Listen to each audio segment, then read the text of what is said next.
Vous avez vu comment la police nous a attaqués. Notre programme était très simple. On se rassemble petit à petit et à midi, nous devrions quitter ici pour aller à la CNI, au siège de la CNI. Alors, malgré qu'ils ont barré les issues pour arriver ici, nous avons fait une stratégie.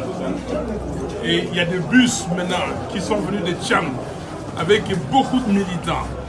Et quand ils ont appris ça, je ne sais pas, ils ont infiltré, ils ont appris que les gens de Tchang arrivaient, ils ont mis les jeunes gens de la milice de l'UDPS, qu'on appelle Force de Progrès, aux alentours pour barrer. Mais pour éviter que cette masse arrive, ils ont fait des tirs de sommation. Vous avez été là, ils nous ont attaqués. Regardez ça, il y a un policier qui a laissé tomber ça. Et ça, c'est la douille qui est tombée là où moi j'étais. J'étais dans cette salle-là, bon, c'est tombé juste à côté. Et j'ai ramassé ça. Donc, vous voyez la violence avec laquelle la police nous empêche de manifester.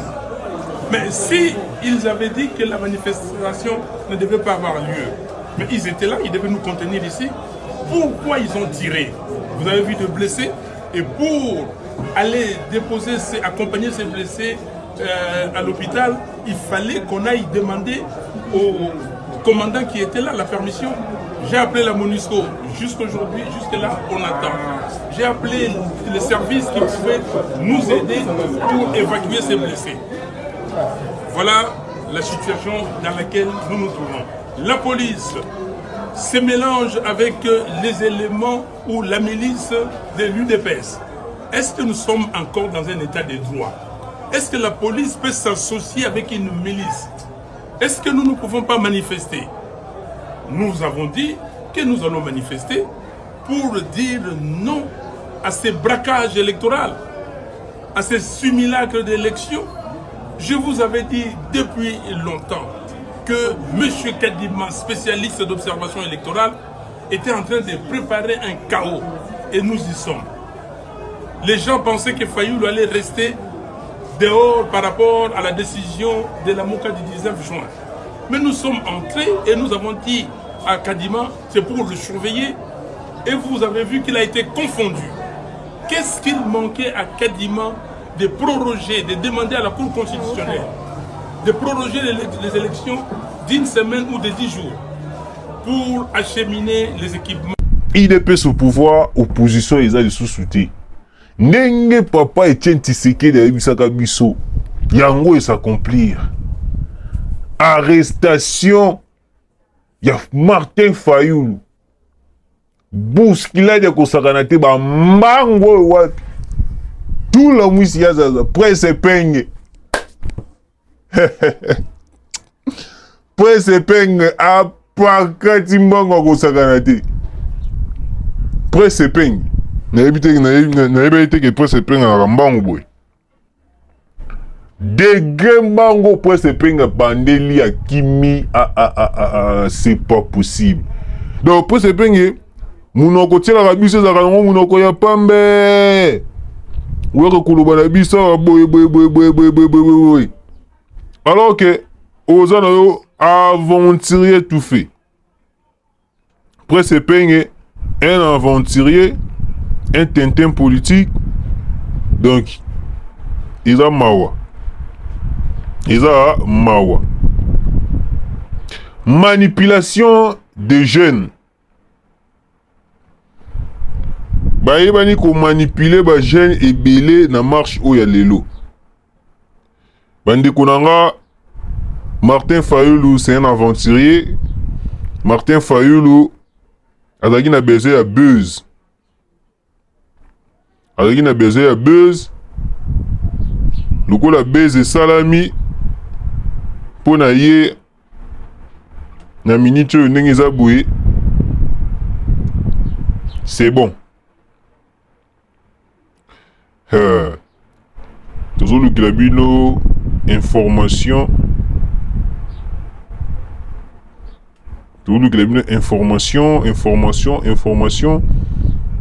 pour permettre bisoto communiqué malamu. Martin Fayulu, fiasco total. Fiasco total. Tu veux dire que Martin Fayulu azalaka aventurier boy. Tu veux dire que Martin Fayulu azalaka Tintin. Un Tintin politique. Ah, bande bonanga. Bon, moi je vois to kuluka yango ata sima. Presse penge mbangu ya kosakana te, makole ko tout dans dikos.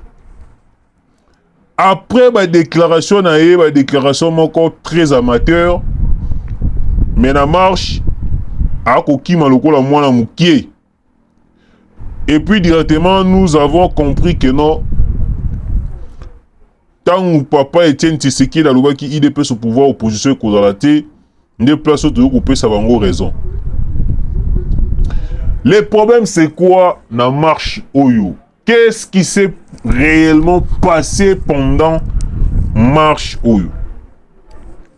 Certaines personnes bamoni ba vidéo, bopesi tort na la police, balobi o sengeli baloba, sans pourtant savoir réellement qu'est-ce qui s'était passé ou soit banani babandaki dossier wana po ekoma na niveau oyo ekomi. Martin Fayulu avait recruté de jeunes gens oyo to bengaka ba brigands ou soit to ko benga bango ba kuluna boskizenga na terme to ko benga bango ba kuluna. Après avoir recruté des kuluna, a placé bango na siège naie oyo ezali tout juste na triomphal wana en face ya martyr, stade de martyr. Mais ce qui est bizarre c'est quoi? Martin Fayulu voulait une marche, mais pendant marche naie azalaki vraiment na besoin de marche, il voulait quoi? Créer un chaos, s'affronter avec la police. Pour la police a comme en mesure ya kobeta masasi pour bango bazwa facilité ou soit bazwa monopole, bazwa ba sujet au ni ba koyiba na ko partager à la communauté internationale. Alors bande kodanga Martin Fayulu a recruté ba jeunes wana. Après avoir recruté de jeunes, pendant que la police essayait de calmer la situation, ba jeune wana babandi kubamba mabanga. Babandi kubamba mabanga. Babandi kubamba mabanga, ba kubamba mabanga banani ba kubamba ba policier. Il faut comprendre une chose. Ba policier otomonaka bazalaka ba roboté. Ba policier otomonaka bazalaka ba mendre na biso te, peut-être que certaines personnes ba koubouler le roi ba policier ba mendre na biso. Ba policier otomonaka bazali ba tupe lokola biso nyoso. Aza pe na soko bambeli banga kozoka, soko sali boepe e kozwaye. Mais ce qui est bizarre c'est quoi? Martin Fayulu a pesi ordre ya koyeba na ko bamba ba policier mabanga ndenga salaka na marche na bango basalaka na ba matata ponyo et tout. Bayeba na ko bamba ba policier mabanga. Et puis les jeunes ont commencé à jeter des pierres sur les policiers.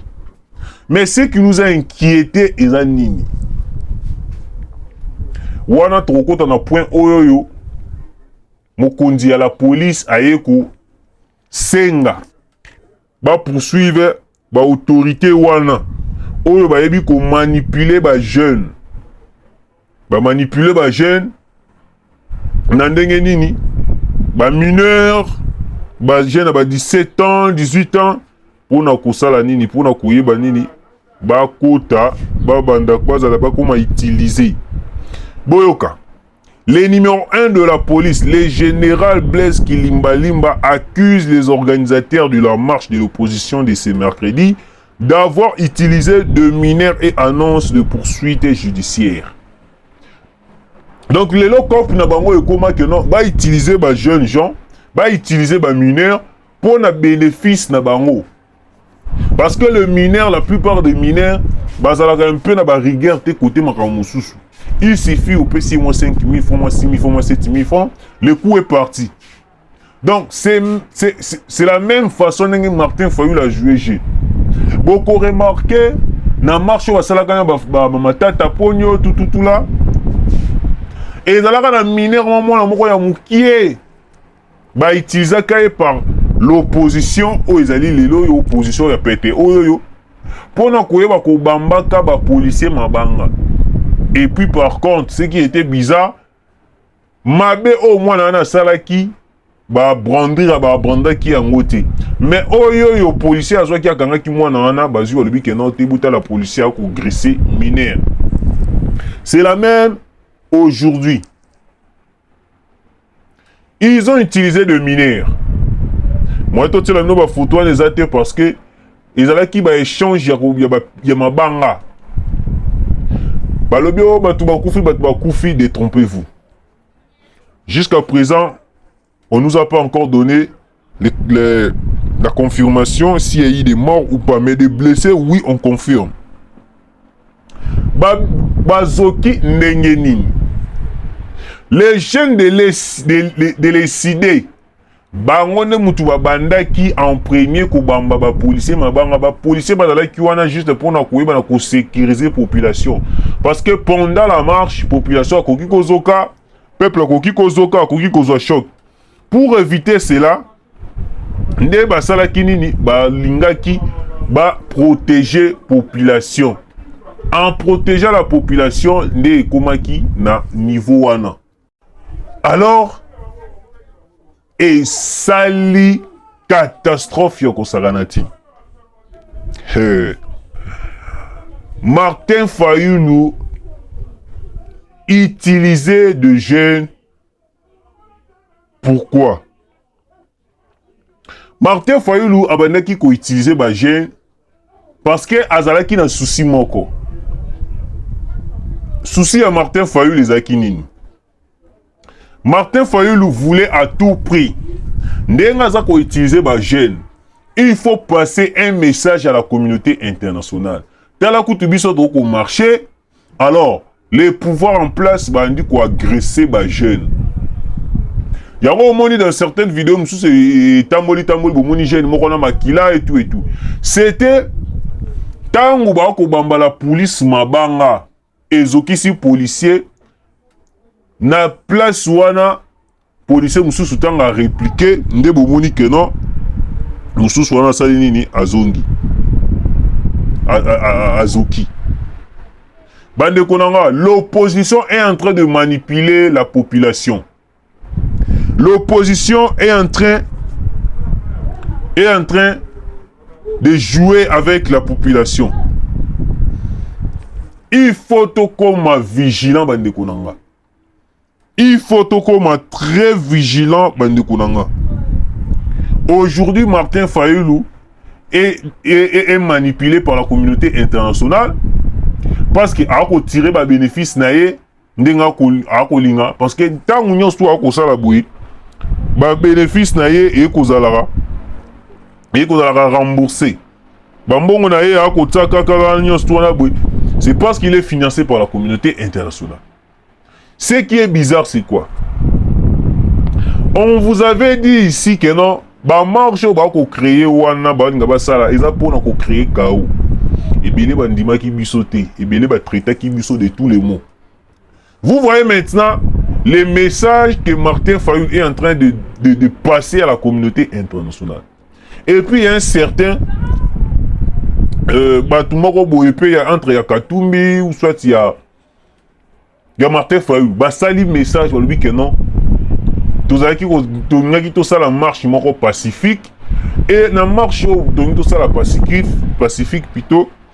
Ba policier ba ebi ko boma biso pendant la marche puis bazoki si biso. Nous passons le message à la communauté internationale. Au moni message na bango ndenge komi. Au moni message na bango ndenge komi. Donc, même Moïse Katumbi aujourd'hui, ceux qui ont ligne à marche, toza sûr tokondima lisusu marche te. Eloko ekopesa biso pasi, eloko ekokamwisa biso ezali nini? La CENI n'a pas encore terminé, ou ça n'a pas encore publié les résultats finaux des élections. Mais ce qui est bizarre et ce qui est étonnant, c'est que non, l'opposition commence déjà à contester avant même la publication.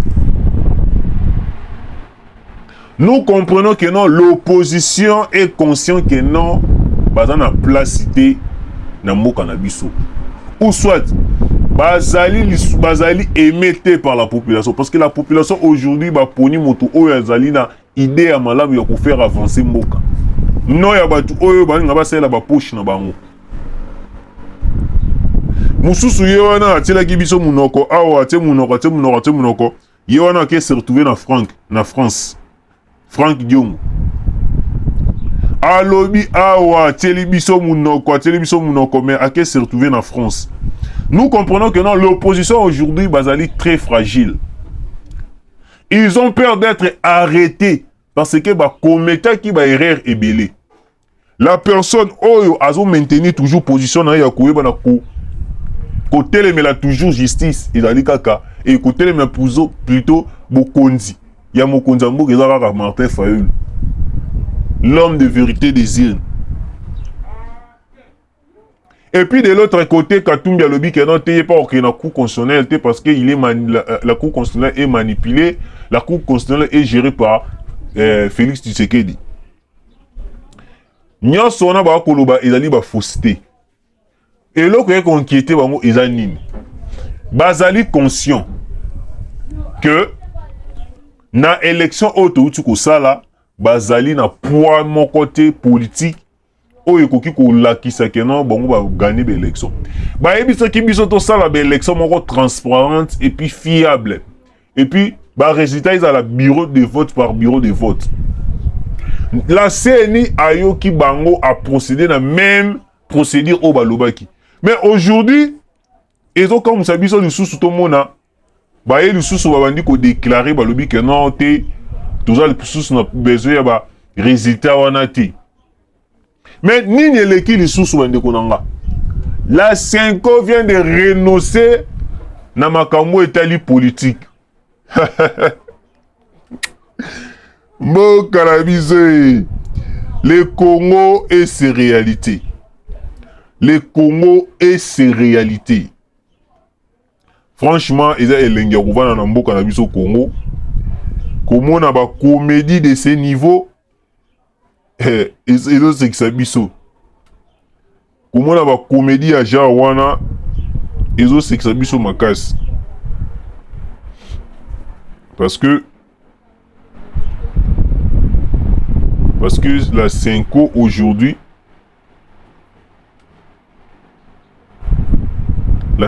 aujourd'hui, est commis incapable. Est commis incapable. Ya ko dire, ya ko loba dernier mot naï. Ah, Félix Antoine Tshisekedi Tshilombo. Fati Béton. Mukwantombolo. Ah, bande konanga tout le club de information wana. Tout tangi la bino. Voilà, nous sommes là. Présidentielle en RDC. L'abbé Cholet félicite la CENI d'avoir identifié les erreurs et les corrigé avant la publication des résultats provisoires. Donc, la Senko aujourd'hui, basokoli maboko. La Senko basokoli maboko. Avant tout d'abord, ezalaki ambongo. Ambongo sukulaki maboko bien avant. Atala lobi awa ndenge to okende boye na liroyo. Nazo risqué. Peuple ebetanga mabanga ibambanga mabanga. Alors ça sera très risqué ce qui population ibambinga mabanga. Alors pour éviter cela, il faut na salani. Na sukola maboko. Et maintenant c'est le tour de Cholet. Pendant que biso to causer là, Senko est publié et le komoko boye pour na makama ponami. Élection 2023. Alors que le peuple attend la publication du rapport électoral de la Senko, cette dernière lance sur son compte Twitter. Pendant que dose la Senko a mis ba résultat, mais Senko na compte Twitter a commis boui. Vaut mieux être crucifié pour la vérité que de crucifier la vérité. Et lingi koloba boui. Vaut mieux la koufa. Vaut mieux la koufa pour la vérité que na ma vérité.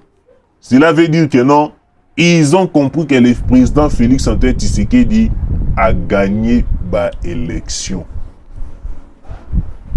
Est-ce que vous voyez la Senko vient de confirmer que non, les gagnants des élections, ils ont Félix Antoine Tshisekedi. Mais ce qui est bizarre, il y a un secret dans Katuana. Au moins, lâchement, dans le point politique, il y a des prêtres, il y a des salles en Zambie, oh. Ils ont été parce que Bazouka a pression un peuple. Non. Ils ont été. Comment je peux dire? Bazalaki. Bateki bango ba pression par la communauté internationale. Vu que la communauté internationale, les États-Unis, tout là, il faut confirmer que non, les élections s'est passées normalement et la tricherie les a quitté. Tant que on peut comprendre, c'est que terrain est baby.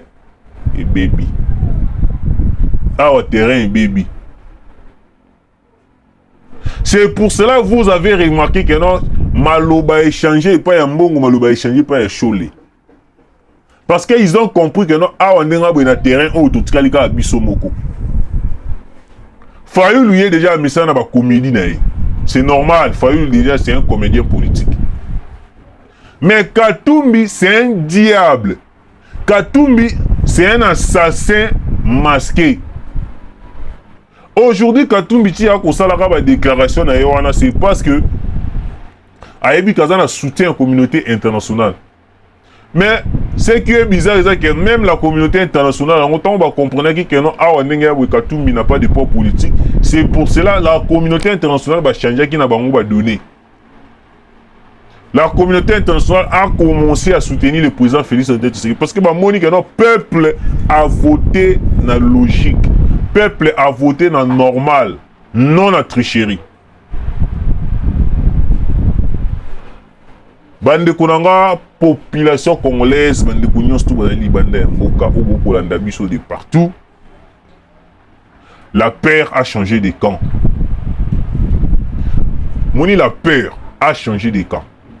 Tout ça qui a un bon biso que non te beauté les ménabateurs politiques, mais aujourd'hui de voir un bon changer de langage, cela nous montre, cela nous fait savoir que non, c'est que terrain est kuningana. Il faut maintenant remonter les temps. Il faut donner le deuxième mandat au président Félix Antoine Tshisekedi. Pourquoi Franck Diongo Hakimi? Parce qu'il a compris que non, na ba dire na ngana lobaki. Na loyenge na ngana lobaki, ils a passé na vanda les sous na Congo. Mais batu ba ko tuna biso na ba commentaire et puis ba ko komela biso. Mais ndenge ni Franck Diongo abimaki service à DGM, service à sécurité. Bande kolanga Franck Diongo akendaki à partir ya Brazza. Mais akendaki nzela ya Brazzaville te. Franck Diongo akendaki na nzela ya Bakongo tout en se déguisant azu transport na sport juste na Kasavubu akei matadi titi a koti bakati. Et maintenant aujourd'hui Franck Diongo azawapi na France akoti pa akoti makolo asali ba makamuna tout akomi Brazzaville Hakimi. Et puis il y a des informations comme Libiso très sûres. Il se peut que conversation mon quoi y appelle et collègue entre Franck Diongo na John Numbi na Corneille Nanga. Il paraît que Frank Diongo veut rejoindre John Numbi pour faire le combat ensemble. Combat ya bato balingi babuma mboka, combat ya bato balingi batangisa makila. Mais biso to kopesa Frank Diongo le conseil moko. Frank Diongo place au Kei eza terrain moko miné. Kuna eza le rôle au Kesimba Kisi. Oh balobara une fois c'est fait c'est trop tard. Donc awa ozu décision qu'on se rallier avec John Numbi. Awa ozu décision avec qu'on se rallier avec Corneille Nangaa. Yeba yango ebeba ebonga et kozana tout yaba congolais te. Parce que nous connaissons les stratégies bizarres yaba génocidaire wana oyo lingi okende ko rejoindre. Plan na bango o ba meka ki ba moni ke simbite ba komi ko kima malé. C'était d'abord la première personne à bande de kokima ezalaki nani Mukwege. Mukwege n'a pas voulu attendre koyoka ba résultat. Alors bien on a que lango ka na libanda parce que ah soki na vandi abwisi c'est risqué. Na ko risquer vie na ngai ekende na yokotenga. Côté wana, j'espère vous comprendre. Là, Senko vient de renoncer na makambunyon surtout. Asokoli na ema boku wow. Skoyo awawa opposition etikali bango moko. C'est pour cela que vous avez compris une chose. Même l'opposition a commencé à douter déjà dans Senko. Parce que l'opposition a dit que Senko et kozala wana pour considérer Mamoutou. Mais après avoir passé les élections, l'opposition Yemoko a commencé à douter dans Senko. Alors que Yemoko a la confiance totale dans Senko. Chose bizarre, c'est que la Senko a tala l'obité. Et un moko qui moi n'a mboka de père et de mère et matakabaou. Batel pela vous habiter. Tout ça ba mboka de père et de mère. Jamais tokoki ko se laisser faire totika. Basaka na mboka kaka ndenge bakoki kosaka na mboka.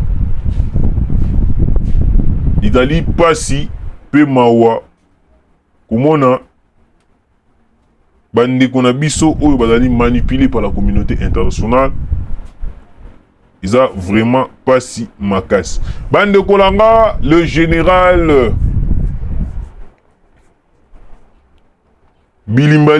Kilimbalimba plutôt accuse organisateur ya marche ya ko utiliser ba jeune. Fayulu nanu a utiliser bato baza agité ya zoara bana moko mike ba déléquant moko boya pesi bon ba 2003 bi facilement ya ko manipuler ba. Mais Katumbi cherche à tout prix à koyeba na kokota kao na mboka na biso. Nous soutenons la demande. Il y a le général Kilimbalimba. Il faut arrêter les organisateurs. Il y a marche, il y a le 27 décembre. Kagame écoute tout le temps à utiliser qui va miner dans l'armée à soit sanction. Et bon, lorsque Martin Fayulu a utilisé les mineurs dans 4 marche pour attaquer la police congolaise. Il faut, nous demandons à la justice, il faut poursuivre Martin Fayulu. Parce que Martin Fayulu veut nous montrer aujourd'hui comment il est incapable de contester le pouvoir par les voies judiciaires. Mais il y a des gens qui ont contesté par des marches, créer des désordres, kobeta ba policier, ko critiquer ba policier, oye amoni ya malamu pona koyeba na ko contester ma ponami izali kaka ya mwana. Alors, pendant la contestation, nous avons compris ou soit nous avons constaté que non, Martin Fayulu utilisait des jeunes mineurs. Ba jeunes à 16 ans, 17 ans, 15 ans, 14 ans. Et puis la plupart d'entre eux, ils allaient qui ba kuluna, ba to basimba ka machette. Vu que la police était vigilante, la police a tikali ko beta talisa son mon côté. Vous voyez la démocratie. Mais dans le régime, il y a 18 ans, beaucoup de monde a ça, c'est tamboli dans nzoto batu ba kufi le rôle ba mpc. Dans le régime, il y a 18 ans, tout le monde qui toza la batu oyoyo. Tout le monde toza la batu oyoyo. Manipuler, tout le monde toza la batu oyoyo ba ko battre biso lokola ba mboa. Parce que Kabila a un souci il y a peuple congolais. Vu qu'il est étranger, il est étranger, à côté de la rose, il a un souci à Congolais. C'est pour cela que vous avez compris une chose. Bakolobe la maramba guerre na Est, Kabila a fondé la mon côté. Parce qu'il sait que non, il est étranger. Un étranger ne peut rien dire. Na oh non c'est ko ligana mboka na. Ils ont le rôle yozali congolais ou qui va en France. Atomoni ba ko français au kota ndengeni. Parce que yo ozali na yo congolais, ozali français te. Bande konabiso, nous approchons vers la publication des élections présidentielles. Oyo et Kolaksabiso noir c'est blanc qui avait gagné réellement les élections. Mais il y a un chaos qui se prépare. Il y a un chaos qui se prépare. Toyoki ke kuna na bandundu mobondo ezongi lisusu. Mobondo ezongi lisusu na bandundu. L'information reste à vérifier. Il faut tout ça là, investigation. Tu vas na kolande la sikoyo ndenge nini makambo kende. Parce que tu veux comprendre que non une chose, mboka na biso et ko senga moi ba rigueur moi makasi pour population comprendre. Parce que sans rigueur, population a ko comprendre que non opposition est ko manipuler bango. Aujourd'hui moi na wa uti ko zokana, vous comprenez que non même Fayulu a ko zala na mbongo te ko bimisa pour ba ko faire traiter. Ce qui déjà yé moko déjà piné mutu kana etoboki a ko futi sa policier, a ko futi mutu piné na nga etoboki. Mais boni a kudana courage ya komisa mbongo pour na ko faire traiter jeune wana o azoki pendant la marche. Et ça moi un peu difficile parce que Fayulu alingaka mbongo na degré moko ya likolo. Donc comment on a Fayulu et ça comment on a déjà mbongo. Accepter aujourd'hui de voir Fayulu kosala ba comédie na ye ou ya kosala ba comédie na ye wana. Parce que la population congolaise au bazali de père et de mère n'accepteront jamais ya kokini na ba marche moko médiocre ou ezali ya ko réclamer buzoba. Parce que jusqu'à présent la CNI n'a publié résultat général te ya makambu ou soit résultat provisoire te o ya ma élection présidentielle. Mais c'est que nous et le raison comme c'est dit que non, comment vous contestez les résultats alors que non va publier té. Il y a au moni même la 5 à tala le TTTT. Ah au terrain comme miné, il faut na sala nini. Na yeba na kotika. Parce que ali to ko kende to ko risquer population ba ko inabiso. Cholet jette l'éponge. Cholet jette l'éponge. Politique qui est commis elengi. Politique qui est commis ko pesa biso sko au goût.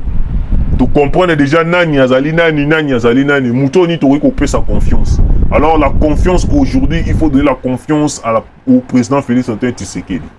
Voilà, autant que ça vient à tout continuer, tout s'abonner, tout partager, tout liker, tout aimer, tout ça la biso vrai bien. Toujours continuer à l'actualité la biso, la émission, troisième émission la biso, tout coûter la biso sous l'actualité, tout l'an de la nengenini.